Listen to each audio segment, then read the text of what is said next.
श्री स्वामी समर्थ मैत्रिणो, तुमचं माझ्या ज्योत्स्नाज कुकिंग या यूट्यूब चॅनल खूप खूप स्वागत आहे।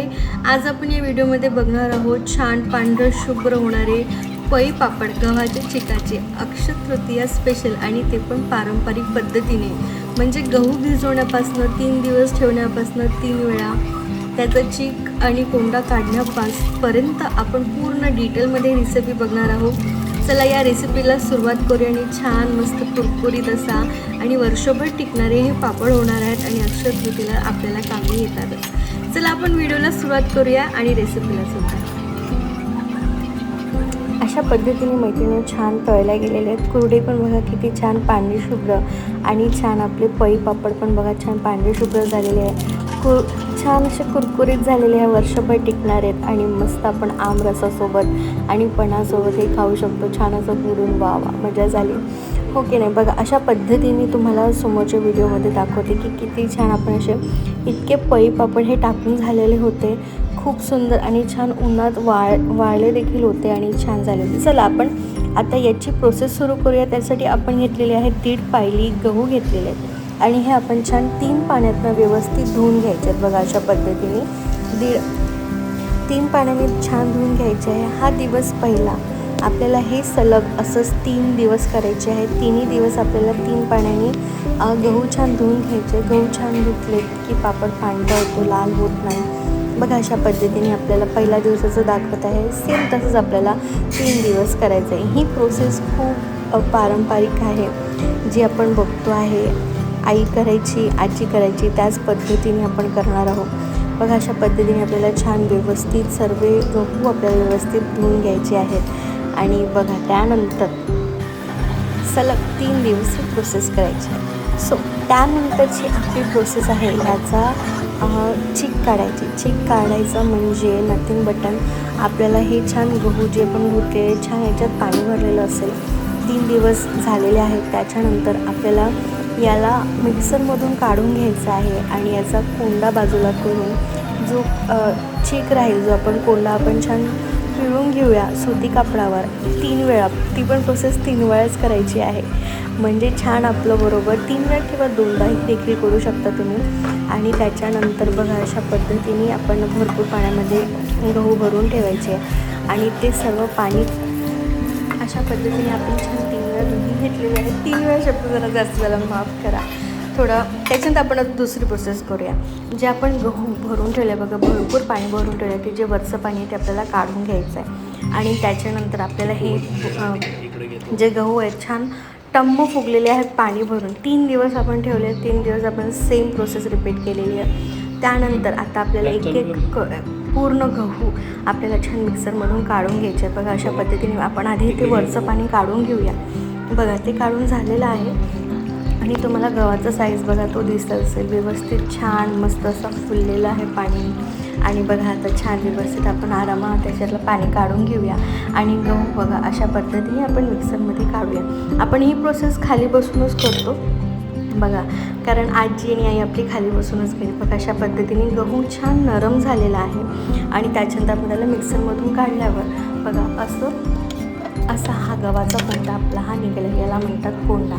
आणि त्यानंतर आपला हा गव्हाचा कोंडा निघालेला आहे। याला पूर्ण आपण तसेच आपण प्रत्येक जितके पण आपण गहू 1.5 किलो गहू घेतलेले त्याचं पूर्ण आपण छान मिक्सरमध्ये करून घेऊया आणि या गव्हाच्या कोंड्याला आपण छान असं पिळून घ्यायचं आहे आणि छान त्याच्यानंतर जो निघतो आहे तो आहे चीक, तोच आपलं मेन इन्ग्रेडियंट बनणार आहे। बघा अशा पद्धतीने छान आपल्याला ते पिळून घ्यायचं आहे आणि हे पिळून झाल्यावर तो जो चीक खाली आहे उरलेला, त्या आपल्याला 3दा पण हा कोंडा धुवून घ्यायचा आहे बरं, 2दा किंवा 3दा, म्हणजे छान आपले पांढरे शुभ्र पापड होणार आहेत, पळी पापड। त्यानंतर आपल्याला हा चीक छान असं सुती कापड एका बादलीला किंवा गंजाला बांधून घ्यायचं आहे आणि ते छान आपल्याला ते स्ट्रेन करून घ्यायचं आहे। आणि त्याच्यानंतर जो खाली बसतो तो आहे चीक बघा अशा पद्धतीने। आणि जो चीक मग रात्रभर ठेवलेला आपण मग दुसऱ्या दिवशी सकाळी जो खाली बसलेला आहे तो चीक, त्याच्यावर बघा असं पाणी जमलेलं आहे,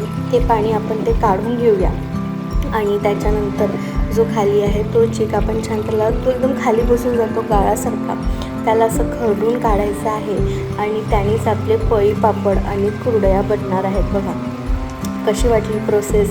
ही पारंपरिक पद्धती आहे आणि आपण व्यवस्थित पूर्णपणे सर्व पाणी काढून घेऊया.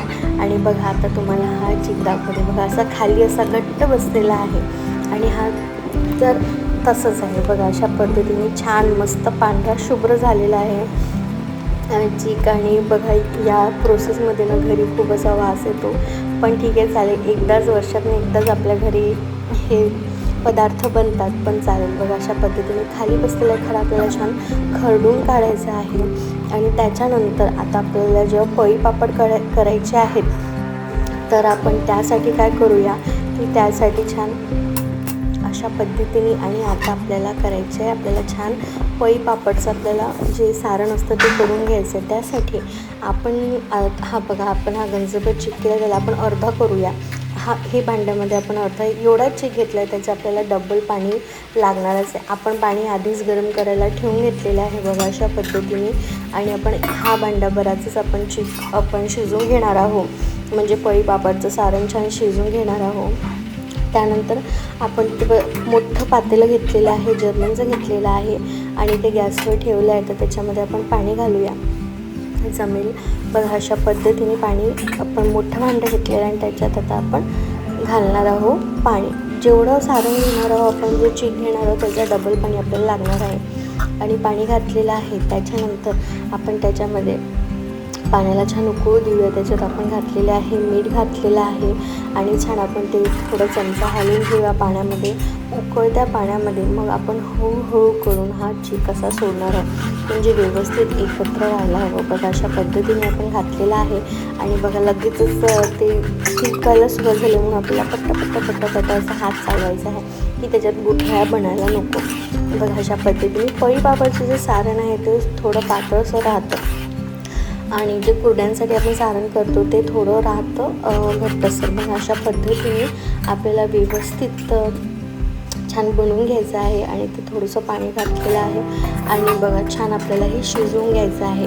आणि थोडं गरम पाणीच आपण घालतो आहे त्याच्यामध्ये डायरेक्ट. कारण बघा अशा पद्धतीने छान शिजवून घ्यायचं आहे.